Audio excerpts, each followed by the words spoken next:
Surat collector કચેરી ખાતે uniform civil કોડના સભ્યોની બેઠક સુપ્રીમ કોર્ટના નિવૃત્ત ન્યાયાધીશ રંजना દેસાઈના અધ્યક્ષ સ્થાને મળી છે, જેમાં અલગ અલગ સંગઠનોના પ્રતિનિધિઓ બેઠકમાં હાજર રહ્યા છે। યુસીસી કમિટીની બેઠકમાં મહત્વની ચર્ચા કરાઈ છે।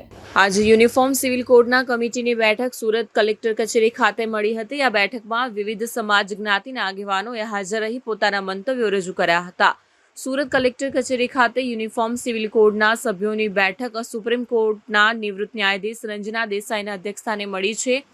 યુસીસીના સભ્યો દક્ષેશ ઠાકર અને ગીતાબેન શ્રોફે આજે કલેક્ટર કચેરી ખાતે વિવિધ સંપ્રદાયના સામાજિક આગેવાનો સાથે બેઠક યોજીને તેમના મંતવ્યો જણાવ્યા હતા। સમાન નાગરિક સંહિતા મામલે રાજ્ય સરકાર દ્વારા નિયુક્ત સમિતિના સભ્ય ડોક્ટર દક્ષેશ ઠાકરે કહ્યું હતું કે ગુજરાતમાં સમાન નાગરિક સંહિતા લાગુ કરવાની જરૂરિયાતનું મૂલ્યાંકન કરવા માટે સુપ્રીમ કોર્ટના નિવૃત્ત ન્યાયાધીશ રંजना પ્રકાશ દેસાઈની અધ્યક્ષતામાં એક સમિતિની રચના કરવામાં આવી છે।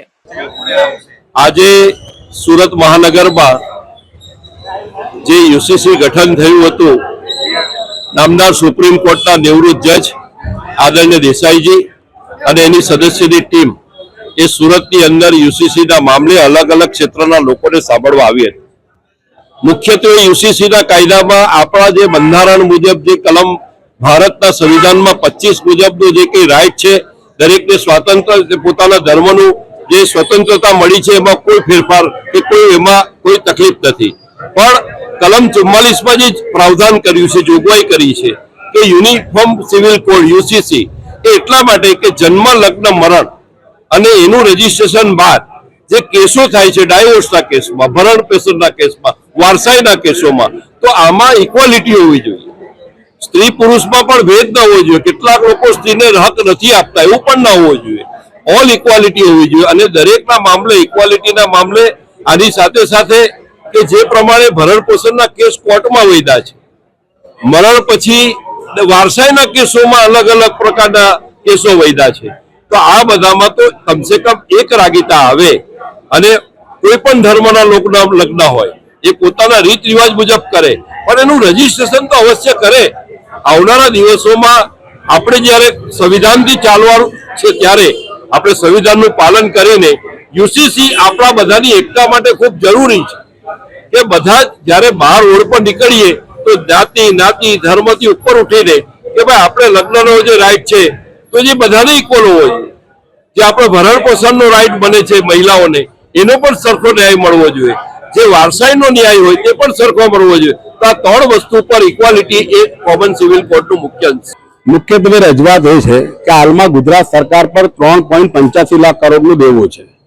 દિન પ્રતિદિન ગુજરાતની અંદર શિક્ષણ, આરોગ્યની સ્થિતિ કથળતી જાય છે।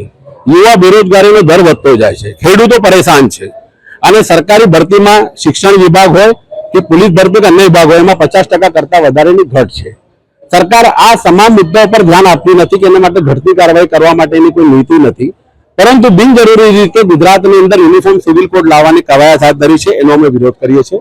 યુનિફોર્મ સિવિલ કોડ એટલા માટે અમે વિરોધ કરીએ છીએ કે અમારો મુસ્લિમ સમાજ 1450 વર્ષથી અમારા પવિત્ર કુરાન, અહીંના શરિયા કાનૂનના પ્રમાણે લગ્ન પ્રસંગ હોય, છૂટાછેડા હોય કે અમારા મહિલાઓને આપેલા હક અધિકાર હોય એને ફોલો કરતા આવ્યો છે। અમારા સમાજમાં કોઈ વાદ વિવાદ નથી અને સૌ મુસ્લિમ એને સરસપણે સ્વીકારતા આવ્યા છે અને કરતા આવ્યા છે અને એનો અધિકાર અમને 1938 થી બંધારણ રીતે આ દેશમાં મળેલો છે। અને બાબા સાહેબ આંબેડકરે જે બંધારણ બનાવ્યું દેશ આઝાદ થયા પછી, એમાં પણ કલમ 25, કલમ 26, કલમ 28 ને કલમ 29માં અમને બધી રીતે અમારા મૂળભૂત મૌલિક અધિકારો આપ્યા છે। એ અધિકારો છીનવાનો હીન પ્રયાસ છે, એનો અમે સખત વિરોધ કરીએ છીએ।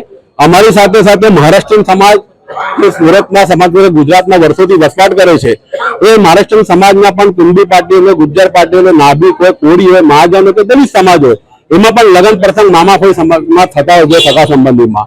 એટલે આ યુસીસી લાગુ થવાથી એમને પણ એની ખૂબ ગંભીર અસર થશે। એ તમામ પાસાઓને અમે શ્રી રંજનાબેન પ્રકાશ દેસાઈ જે નિવૃત્ત ન્યાયાધીશ છે અને આ કમિટીના અધ્યક્ષ છે એની સમક્ષ રજૂઆત કરવા માટે આવ્યા છે।